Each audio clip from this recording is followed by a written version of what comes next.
Oh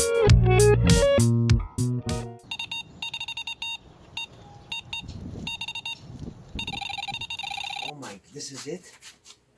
Welcome to the cave, pal. What the f? Take it all in. Go ahead, take it all in. We're in no rush to do anything. Is this... You think I got a problem? Yeah. Oh, I knew you had problems, but this is something. Holy. But this is just the one room. All the other stuff is stored at the other end of the basement. But this is just my carp stuff. Last time I was out fishing, last week, he went to one spot, I went to another. He hit two right off the bat in the morning, never got another bite. This year? Yeah. Oh, yeah. Okay. I went out around 9, never got a bite till around 12:30. Make a long story short, by 9 o'clock, by 5 o'clock when I talked to him again, I had 9 fish. I was good with that. But it was like an afternoon, evening kind of bite, so I wanted to stick around after dark to see if it was a nighttime bite. Yeah. Of course, can't get enough, right? Yeah. So, again, making a long story short, we're texting back and forth, had 9 fish. Couldn't get back to him right away, my 10th fish. So, okay, so I left that rod out because it was starting to get dusk. I didn't want to run 3 rods after dusk. Okay. So I just left 2 in. The 10th one wasn't a bad fish. The 11th fish, it was almost dark, screamed me out all over the place. For a winter fish, I was impressed. Brought it up. Okay, looked like a 30. Okay, I want pictures. So, okay, I put it in the net, bring it up the bank, put it on the mat, set up my phone. My phone's going on and off, and then my phone stays off. My battery was dead. Oh. So now I got to decide, what do I want to do with this fish now? I wish I could, I'm not going back to the vehicle and get my charger. The hell with it. Okay, I'll weigh it and I'll let it go. So I weighed it. I weighed it in the net, 29 pounds. Okay. In February? Yeah, take off 2 pounds. It was a 27 pounder rounded off. Okay, it's still a good winter fish, right? Oh. Okay, so I go to release it. I should have left it in the net, but I had it in my hands. I go walk down the rocks again. I slip. I go in face first. The fish is fine. I let go of the fish. I went in up to here on this arm, and then to get myself back out, I had to step in the water, and I was soaked up to here. Okay, well, by then, my COPD, I'm out of breath. Yeah. My mind's just going a million miles a minute. What just happened? The last rod on the pod goes. I got another one on. Fight it out for a while. It comes off. In a way I was happy. Yeah. Because I didn't want to deal with anything anymore. I'm soaking wet. I can't breathe. I got to get my puffer. In Canada.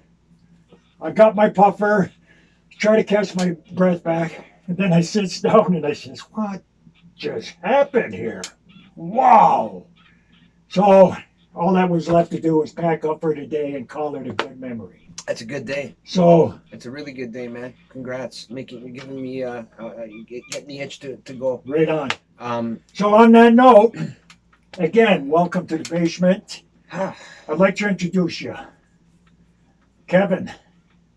We made friends 3 years ago already. Yeah. We had seen each other before that, but, which maybe we were intimidated by other carp fishermen, and then long-standing member in carp societies, one of the founders of the Canadian Carp Society, part of the ops group, very passionate about your mental health, and passionate as much as I am with Leave No Trace. Yep.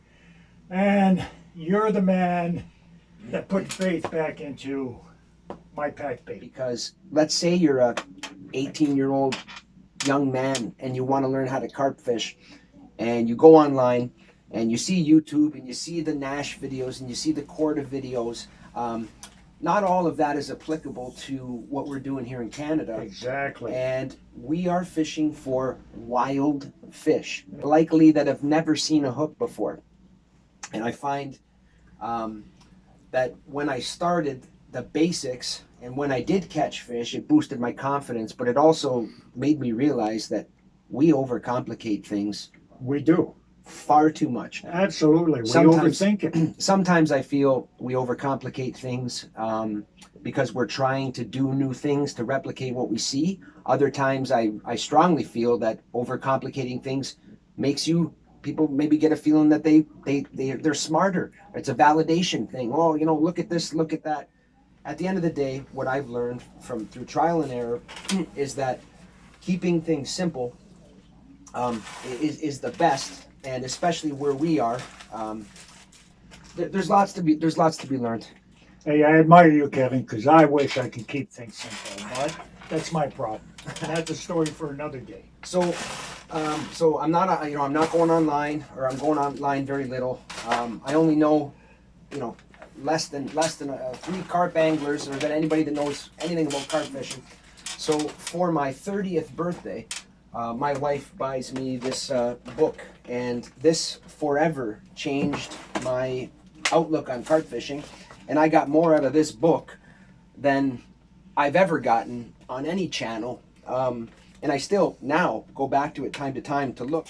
This book talks about them fishing in Canada and fishing for 25 years, and they had a wealth of knowledge also through trial and error. So I got it for my 30th birthday, and it's still pretty special to me. They signed it, so it was pretty cool. I've since tried to get a hold of these gentlemen, and I'm not able to get a hold of them. But what I want to mention about the book before we get into Packbait is there's a whole section on tackle craft, and in here, they're making their own bobbins with wine corks. I love it. Fixing a rod tip, but I want to show you that. I'd love to show you that. I had we forgotten go. they had fixing the rod tip in there. Yep. Plastic spod. I mean, this was huge when I saw this, but this was also intimidating. Now what I know, and I know what you can buy, this brings it to the next level. And when I got this book, it was magical. And I read it over and over and over, and lots of things at the time I didn't even understand. But one thing that I was glued on was the recipes. Now, they offered these recipes, and this wasn't something I believe that they made up. This was something that they learned through trial and error. Exactly. So what they talked about in here was crumb mixes. And when I started to see stuff like this, it got me excited. I started thinking bulk barn, and I love to cook. You know that. Yeah, for sure. So for me, this was a way to get creative. And through learning how these gentlemen did bait is kind of where I got to today. There was a short period of time when I followed some of these recipes to the T. But basically the way they broke it down was there was 4 elements. There was binders, there was particles, there was texturizers, and blenders. Is that what gave you the initiative to start using it? Absolutely. Okay, absolutely. excellent. And I wanted Great. to catch more fish, and I also wasn't interested in, I couldn't afford it. I wasn't interested in spending money on name baits at the time. I wasn't even into using pop-ups until 2018. I was more corn or trying unorthodox things to catch fish, which worked. For sure. So, and there's no greater thrill than experimenting and having it work. Correct. No greater thrill, no greater learning process. Long story short, here's the blenders, and what they offered was recipes. So 6 options to get you going. Well, this is where it started. So I started here by looking at some of these recipes, and I used to have a measuring cup, and I would try to nail these recipes. And over the course of a year or something, I no longer looked at the book, and I started doing my own thing. And you developed your own ingredients, your own recipe. I always bring my blender. How many times did I see you show up on the bank and you've got this pinkish, reddish liquid in there? Now this thing's been through the war, it's broken. And but before you start anything, you're making your pack bait. I make it before I put the rods on. So what I normally do is I bring, sometimes I put this in a jar or whatever container. But at the end of the day, what I've come to do now is I like to make it fresh.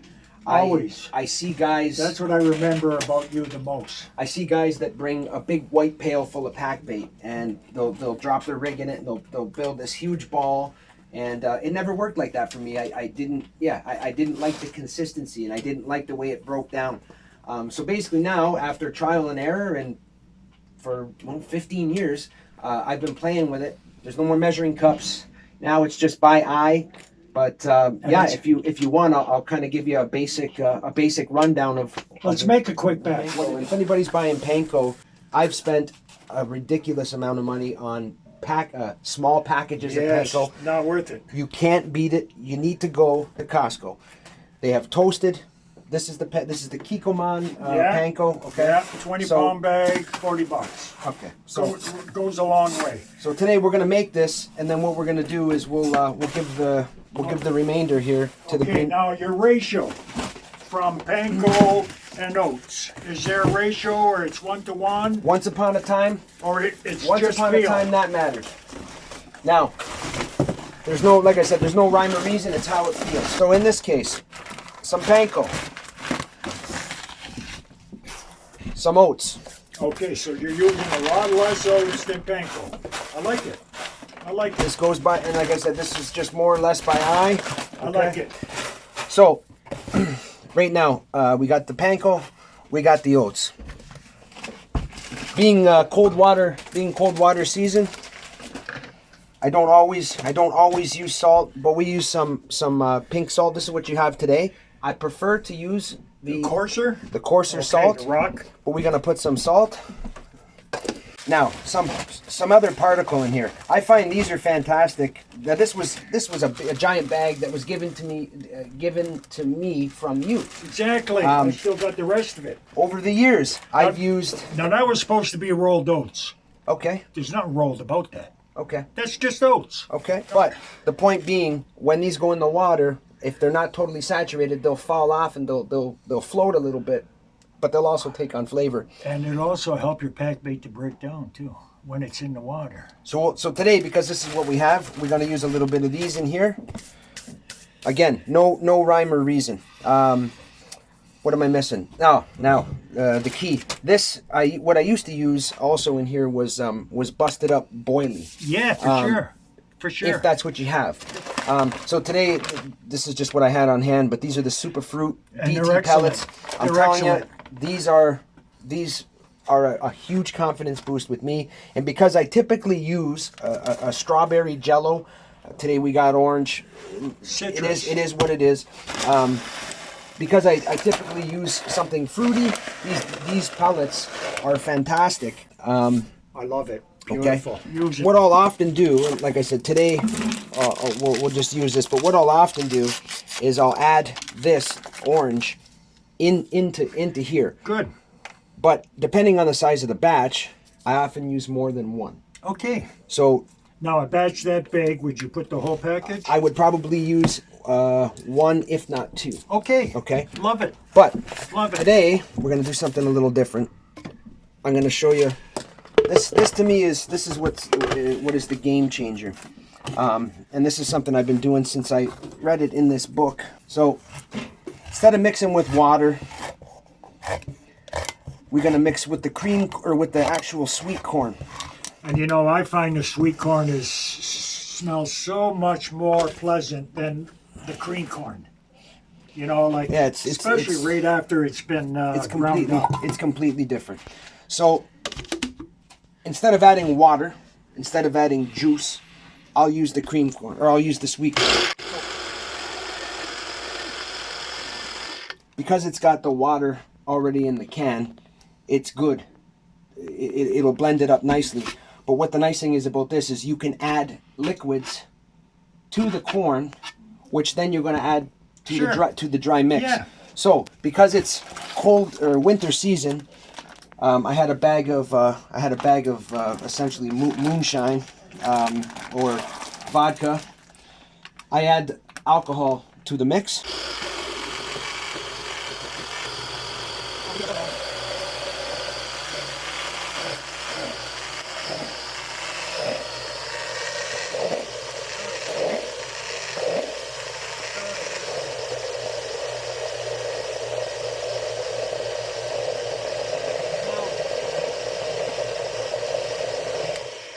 often in the summertime, what I'll also add to here is the condensed milk.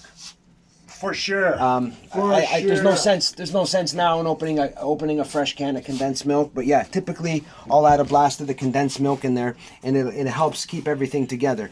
But for today, what we could do is just something else. So now is when you could add some flavor, Reg. You like strawberry? There? Well, then let's go. There you go. So typically, if I was using a strawberry Jello, and for me, I'm a sucker for the red. I like the red.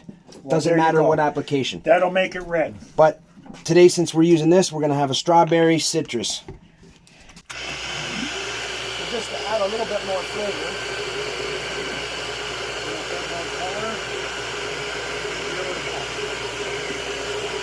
It smells incredible. And if you're to add the condensed milk,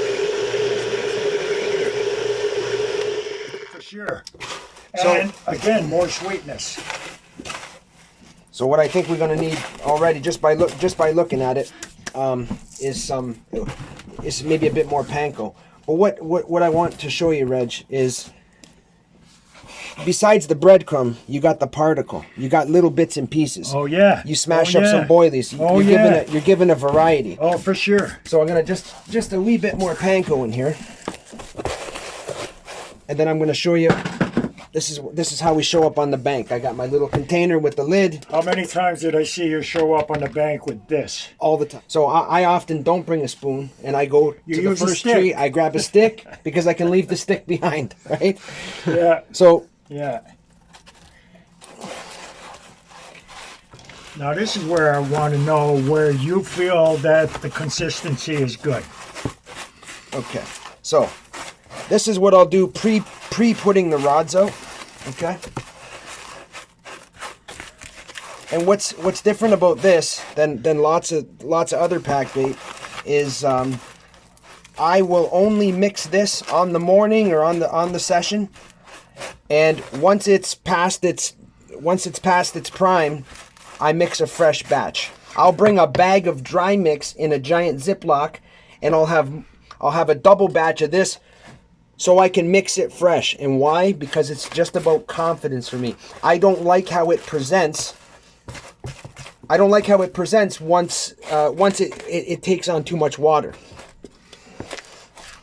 Now, let's say, for example, you overshot and you had too much dry mix and you didn't have enough sauce to add inside. No big deal. We're right beside the water. Lake water. Exactly. And I always use lake water or water that I have if I'm going to mix anything, as opposed to tap water. I agree. So I can just tell you, just by the way the spoon feels, and like I said, this is years of doing it. No, this feels proper, but this is what'll happen. I'll leave it. I'll set the rods up. And as it's sitting. Yeah, and I cover it. I cover it with the lid. It's sucking up the juices, And if it sits for too long, it dries up and you've got to rehydrate it, don't it? And even if you wet them too much, you can't bring it back. I can't bring it back with more. I'd rather add and mix as I go. A little bit at a time. You can add it, but you can't take it out. So like I said, we do this, we put the lid on, we leave them, we let it set up. Beautiful.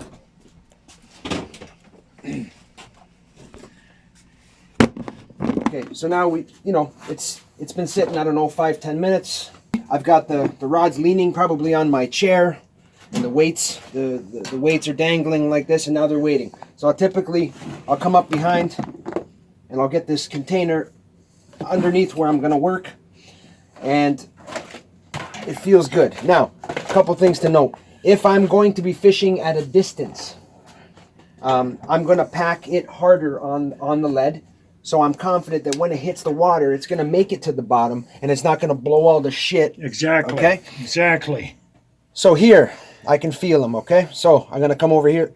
Oh, I'm going to get a hook in the finger first. Sharp enough? Yep, deadly. So I'm going to come over here like this. Okay. I'm going to make, oh, I forgot a key piece. Your bucket that you use to put water onto the fish. always put my hand in the water first. Exactly. Okay. Yes. Good point. And if Kevin. the bait, if this is a bit drier, see, this is sticky, a little bit sticky to me. I would feel uber confident with this on the Niagara River because of how it feels. It sounds crazy, but I know. So, like we were saying, on the wet side, it takes longer to break down. Well, you can it's make a glue. lot harder. Exactly. So this here would be a perfect Niagara River mix for me. So a high current area. Yeah. It's good. It makes it down to the bottom and it don't break down right away. So I'm going to come over here like this. I'm going to wet my other mitt here. Like this. Now, I'm going to make, not going to go too crazy, but I'm going to make a nice ball. Now, the one thing worth mentioning, I always grab the tail rubber here and I grab the rig. So it's bottom heavy. That's how it's going to land, in my opinion. Yeah, that's how it's going to make it to the bottom. So I'm going to take this. I'm going to put them inside. Now you have a really supple link here. I don't use really supple links. But what I always do is I take a little patch. There you go. And that sticks it in place. And often with the tail rubber here, I can twist this to get it like a perfect U. Yep. Your pop-up or whatever will be on there. And then she's ready to go. And like I said, and if I've got to cast this far, I'll pack it a bit harder. So we're going to test this in the water. I always take a small little ball, and I don't go too crazy, but I drop it right in the margin, and in a couple inches of water. And what I want to see is, I want to see how it's going to break down. Exactly. I know that once it breaks down, I'm fishing. So that is quick, and I purposely didn't squeeze the hell out of that, okay? Yeah. But because I said we were fishing in the river, I'm going to pack it. Stay together. So now this one here could survive a longer cast because it's packed harder. Correct. Yeah, I love the way that's breaking down. That's breaking down beautifully. Now this here, like I said, I packed that a lot harder. Longer. But I know the feeling of the mix, and I know that it's not going to be cement. Even if this still has to survive the impact of hitting the water. It's still got to fall down the water column. But I'm confident that when I hear the donk or when I feel the boom on the bottom, I'm fishing. And even if this took 5, I'll often drop that in. Sometimes even just little pieces like this. If I drop it in, I look at my phone. Yeah. And I give it a few minutes. 5 minutes, I'm fishing. Yep.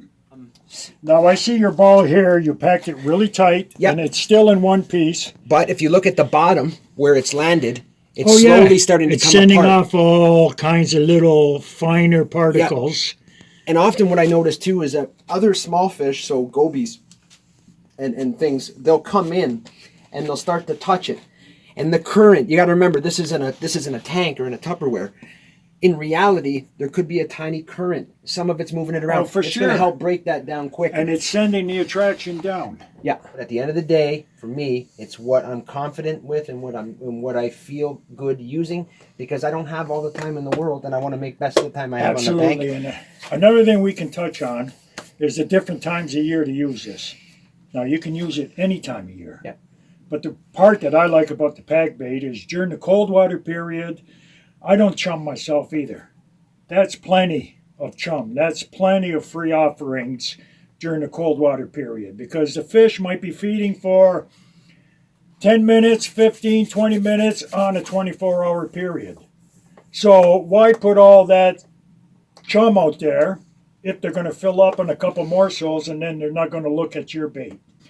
During the warm water period, throw out all the chum you want. They're going to find it.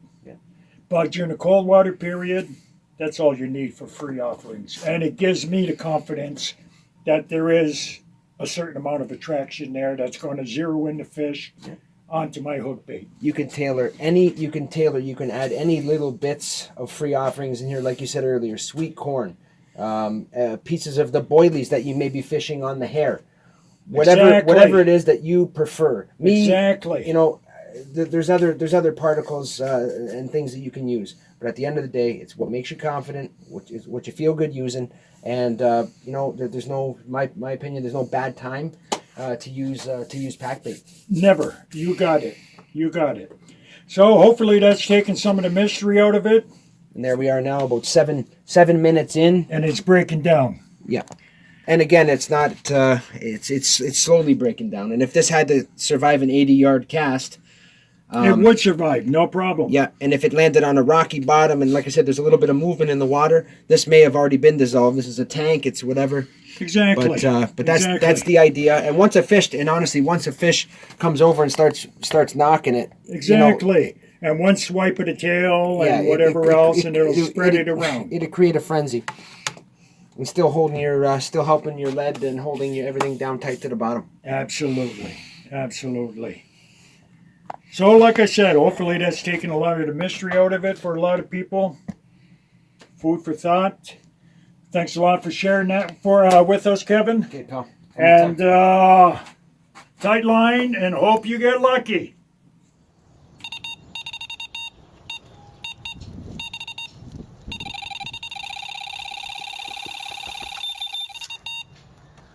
Like, I jumped the fence, I grabbed it from a six-legged deer, and people are like, six-legged deer? I said, you should have seen me take this thing down.